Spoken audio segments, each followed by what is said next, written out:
लिए तैयार हो जाना है। बताइए तो आप लोग पहला नंबर से परावर्तन के नियम से क्या निर्धारित होता है। पहला नंबर से जल्दी जल्दी से आप लोग जवाब बताते जाइएगा ताकि हम प्रैक्टिस करें, ठीक है ना, ज्यादा से ज्यादा प्रैक्टिस करें, इसके लिए आप लोग जवाब बताते जाइए।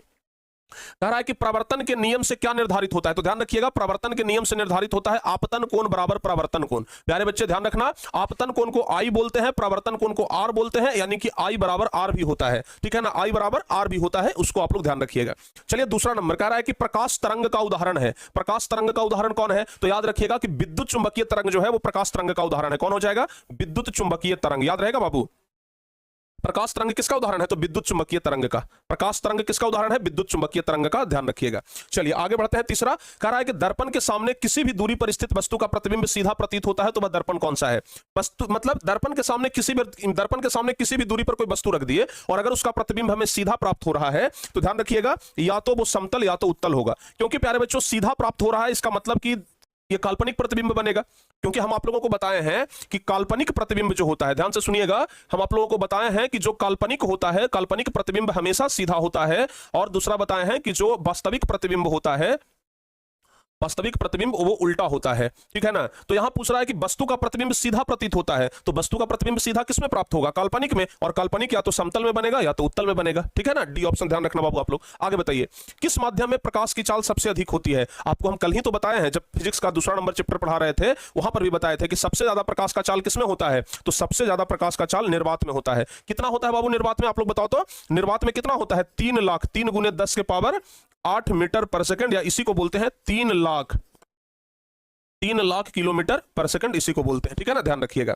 चलिए पांचवा नंबर क्वेश्चन, प्रकाश की किरणें गमन करती है। प्रकाश की किरणें किधर गमन करती है, तो हमेशा सीधी रेखा में गमन करती है, तो याद रखिएगा पांचवा का ए नंबर ऑप्शन होगा। आगे बताइए, तैलीय कागज कैसा होता है, यानी कि तेल लगा हुआ कागज, अगर कागज में तेल लगा दिया जाए तो वो कागज ये कैसा होगा, पारदर्शक नहीं होगा, अपारदर्शक भी नहीं होगा, पारभासक होगा। यानी कि प्यारे बच्चों सी ऑप्शन, छठा का जो बच्चे सी ऑप्शन बता रहे हैं उनका जवाब एकदम सही है, ठीक है ना।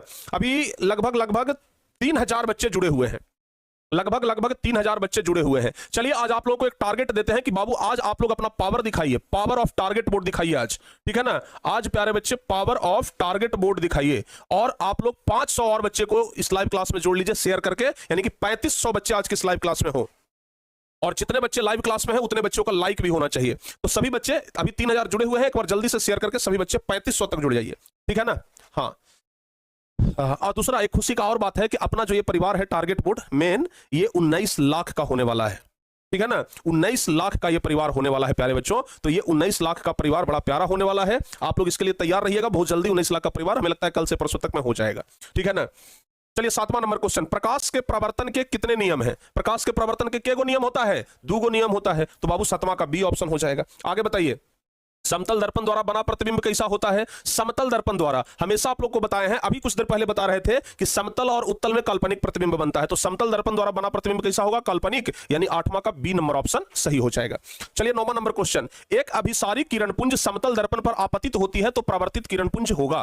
प्यारे बच्चों कह रहा है अभिसारी किरणपुंज समतल दर्पण पर आपतित होती है, अभिसारी किरणपुंज जो है वो समतल दर्पण पर आपतित होती है, तो परावर्तित किरणपुंज क्या होगा। अगर आपतित किरणपुंज अभिसारी है तो याद रखना आप लोग कि परावर्तित किरणपुंज भी क्या होगा, अभिसारी ही होगा, यानी कि 9वां का बी नंबर ऑप्शन सही होगा। यही सब में से ना कोई क्वेश्चन परीक्षा में पूछेगा है?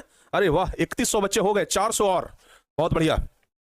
आगे बताइए, किसी समतल दर्पण द्वारा आवर्धन होता है, किसी समतल दर्पण द्वारा आवर्धन, किसी भी समतल दर्पण द्वारा आवर्धन +1 होता है बाबू, 10 का ए ऑप्शन सही होगा। आगे, एक प्रकाश किरण एक समतल दर्पण पर लंबवत आपतित होती है तो प्रवर्तन कोण का मान क्या होगा। आप लोग को बताए थे यह कोई प्रवर्तक सतह अगर एकदम लंबवत कोई प्रकाश की किरण आ रही है लंबवत, तो कह रहा है कि प्रवर्तन कोण का मान, प्रवर्तन कोण का मान क्या होगा। इस पर भाई 90 डिग्री यही अभिलंब भी हो गया और यही आपतित किरण भी हो गया, तो यहाँ पे 0 डिग्री का कोण बनेगा ना, ये सॉरी, तो कह रहा है कि प्रवर्तन कोण का मान, हाँ प्रवर्तन कोण का मान 0 डिग्री बनेगा। क्यों बनेगा 0 डिग्री, क्योंकि प्रवर्तन कोण होता है बाबू आपतन कोण बराबर प्रवर्तन कोण, और प्रवर्तन कोण और अभिलंब के बीच के कोण को प्रवर्तन कोण कहते हैं, और यहाँ पे प्रवर्तन कोण तो 0 हो जाएगा, यानी कि डी ऑप्शन 0 डिग्री। ऑलरेडी सब क्वेश्चन हम आप लोगों को बता चुके हैं, ठीक है ना।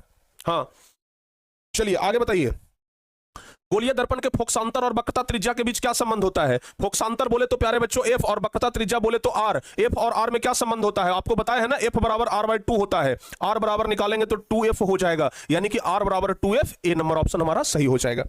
आगे बताइए, किसी बिंब का अवतल दर्पण द्वारा बना प्रतिबिंब आभासी, सीधा तथा बड़ा पाया गया तो वस्तु की स्थिति कहां होनी चाहिए। क्वेश्चन क्या कह रहा है, कोई वस्तु है और वस्तु जो है ना, कोई वस्तु का अवतल दर्पण द्वारा बना प्रतिबिंब, उस वस्तु का अवतल दर्पण द्वारा बना प्रतिबिंब कैसा है, आभासी है, सीधा है और बड़ा पाया गया। तो वस्तु का स्थिति जो है वो कहां होनी चाहिए, यही आपसे पूछा है, यानी कि वस्तु कहां पे होगा। देखो बाबू, बड़ा तभी बनेगा जब ध्रुव और मुख्य फोकस के बीच में होगा, तो दर्पण के ध्रुव और मुख्य फोकस के बीच में, यानी कि डी ऑप्शन सही होगा। ठीक है ना, वाह क्या बात है, 3200 बच्चे, सिर्फ 300 और बचा है, बहुत बढ़िया। बताओ बाबू जल्दी से, 13 के बाद 14 कह रहा है काल्पनिक प्रतिबिंब होता है, काल्पनिक प्रतिबिंब होता है। काल्पनिक प्रतिबिंब कैसा होता है, काल्पनिक प्रतिबिंब हमेशा सीधा होता है, याद रखिएगा, काल्पनिक हमेशा सीधा होता है और वास्तविक प्रतिबिंब हमेशा उल्टा होता है। आगे बताइए, सरल सूक्ष्मदर्शी में किसका उपयोग होता है, सरल सूक्ष्मदर्शी में किसका उपयोग होता है। तो प्यारे बच्चों ध्यान रखना, सरल सूक्ष्मदर्शी में किसका उपयोग हो जाएगा, सरल सूक्ष्मदर्शी में उत्तल लेंस का उपयोग होता है, ध्यान रखिएगा। ठीक है ना, सरल सूक्ष्मदर्शी लेंस कहां जाएगा, उत्तल दर्पण हो जाएगा, सरल सूक्ष्मदर्शी में उत्तल दर्पण। बाबू 15 का बी ऑप्शन ध्यान रखिएगा। ठीक है,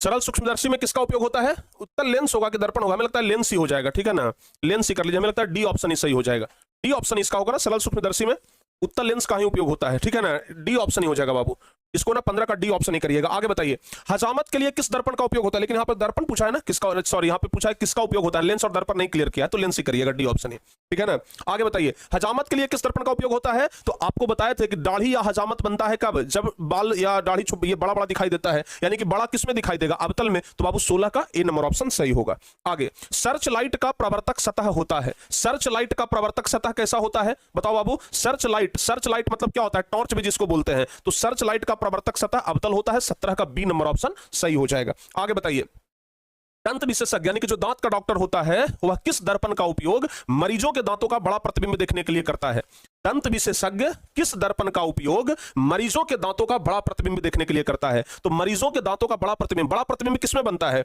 बड़ा प्रतिबिंब बनता है अवतल में। तो प्यारे बच्चों यहाँ पे बी ऑप्शन सही होगा, दंत विशेषज्ञ जो है ना वो अवतल दर्पण का उपयोग करता है बड़ा प्रतिबिंब देखने के लिए। ठीक है, आगे बढ़ते हैं। यदि किसी बिंब के प्रतिबिंब का आवर्धन ऋणात्मक है तो उस प्रतिबिंब की प्रकृति क्या होगी, यदि किसी बिंब के प्रतिबिंब का आवर्धन ऋणात्मक है, अगर आवर्धन ऋणात्मक है तो उसका प्रकृति होगा कि वो वास्तविक और उल्टा होगा, यानी कि प्यारे बच्चों ए नंबर ऑप्शन सही होगा। आगे बताइए, निम्नलिखित में कौन उत्तल दर्पण की फोकस दूरी है जिसकी वक्रता त्रिज्या 32 सेंटीमीटर, आर बराबर है 32, तो एफ बराबर पूछ रहा है, एफ बराबर आर बाई 2 होता है, 32/2 हो जाएगा, यानी कि 16। और उत्तल दर्पण है तो उत्तल दर्पण में फोकस दूरी धनात्मक होता है कि ऋणात्मक, आपको पता है ना, उत्तल दर्पण का फोकस दूरी हमेशा पॉजिटिव होता है, यानी कि +16। तो प्यारे बच्चों यहाँ पे +16 सेंटीमीटर, 20वां का सी ऑप्शन हमारा सही हो जाएगा। आगे बताइए, कह रहा है कि किस दर्पण का उपयोग पश्च दृश्य दर्पण के रूप में किया जाता है, पिछला देखने के लिए किसका उपयोग करता है, यानी कि गाड़ी के साइड मिरर में तो आप लोग देखे होंगे, गाड़ी के साइड मिरर में किसका उपयोग होता है, गाड़ी के साइड मिरर से ही ना पिछला का उपयोग करते हैं, तो जवाब होगा उत्तल दर्पण का, 21 का ए ऑप्शन सही होगा। ठीक है ना। अच्छा, आप में से कितने ऐसे बच्चे हैं जिनको लग रहा है कि फर्स्ट टर्मिनल का तैयारी सर हमारा बहुत बढ़िया है, एग्जाम बहुत बढ़िया जाएगा, क्योंकि अभी तक हम आप लोगों को ज्यादा पढ़ाए भी नहीं है, और जितना भी पढ़ाए हैं हम आप लोगों को अच्छे तरीके से आप लोग देख लिए होंगे, जितना भी पढ़ा है ना अच्छे तरीके से आप लोग देखे होंगे, अच्छे तरीके से आपको याद होगा। तो बताओ बाबू किस दर, अच्छा आप लोग से हम एक चीज पूछे कि कितने बच्चे ऐसे हैं जिनको लगता है कि एकदम सर हम कॉन्फिडेंस में हैं, एक बार दिल वाला चित्र बना करके भेज दीजिए। जिन बच्चों को लगता है कि हम एकदम सर कॉन्फिडेंस में है कि हमारा तो इस बार एकदम पक्का है, तो एक बार दिल वाला चित्र बना करके आप लोग भेजिए। बताओ बाबू जल्दी से।